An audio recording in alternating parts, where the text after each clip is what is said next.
Hello, beautiful souls, and welcome back to Beautifully Unfiltered podcast. How are you today? I hope you're doing well. And if you're going through a difficult season right now, please know that you're not alone. Life isn't always easy, but no matter what you're facing, I hope this episode brings you a little comfort, encouragement, and peace. I hope it reminds you that even during life's moments, there is still hope, healing, and strength within you.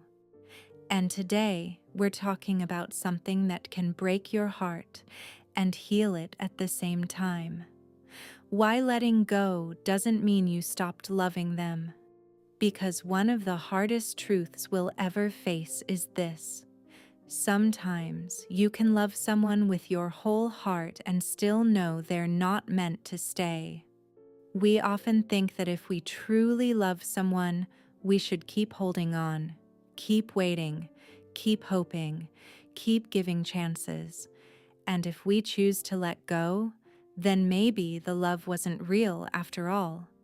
But that's not how love works. The truth is, letting go isn't always the absence of love.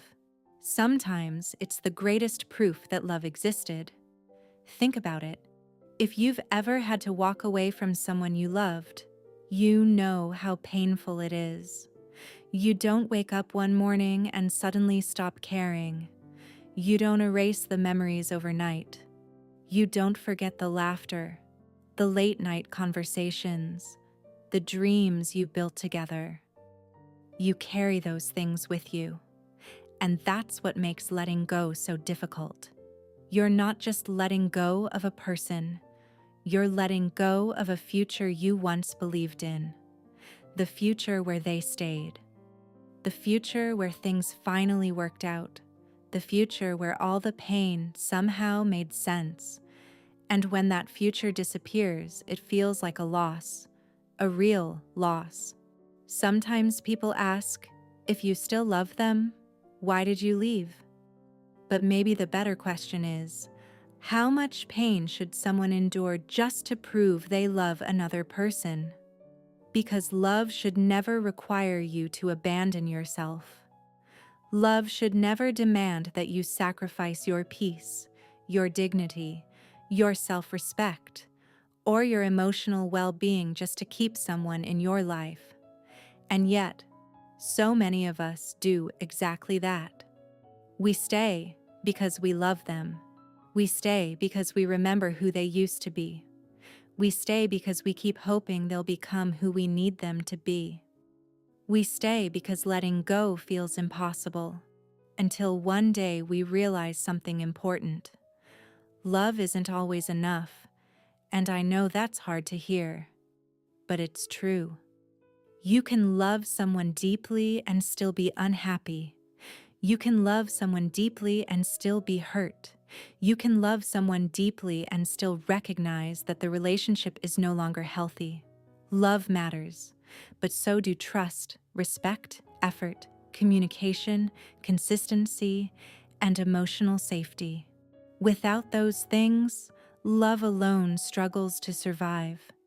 That's why some people spend years trying to save relationships that are slowly breaking them. Not because they don't know they're hurting, but because they believe their love can fix everything.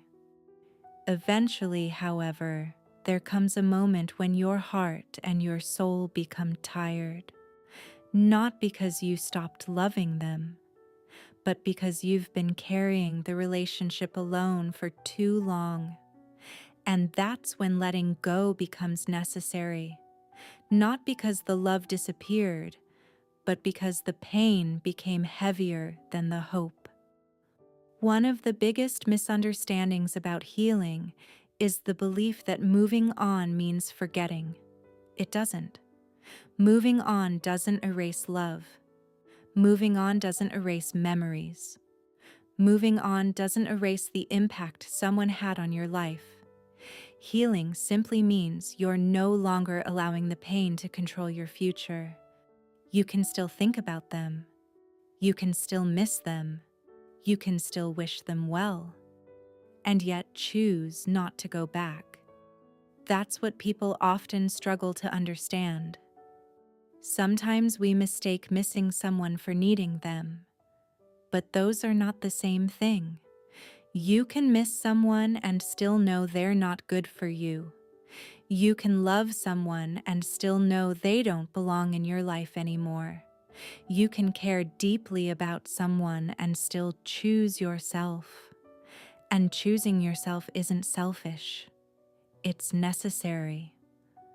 Because the relationship you have with yourself is the one relationship you'll carry for the rest of your life.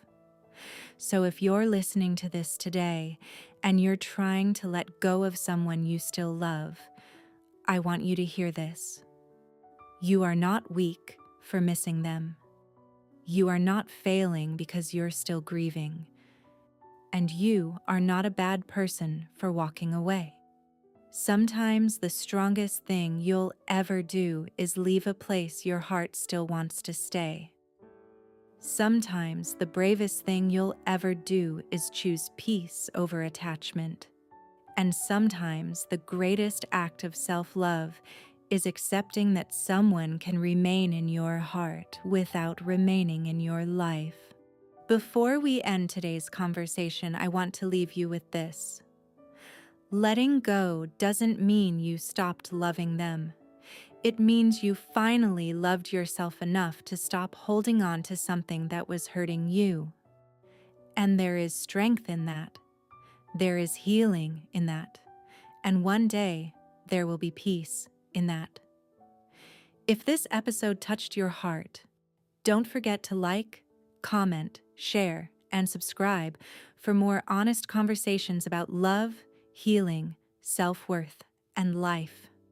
And if there's a topic you'd like me to discuss in a future episode, feel free to leave it in the comments.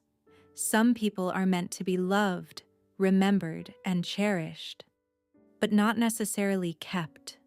Take care, beautiful souls. Thank you so much for listening, and I'll see you in the next episode.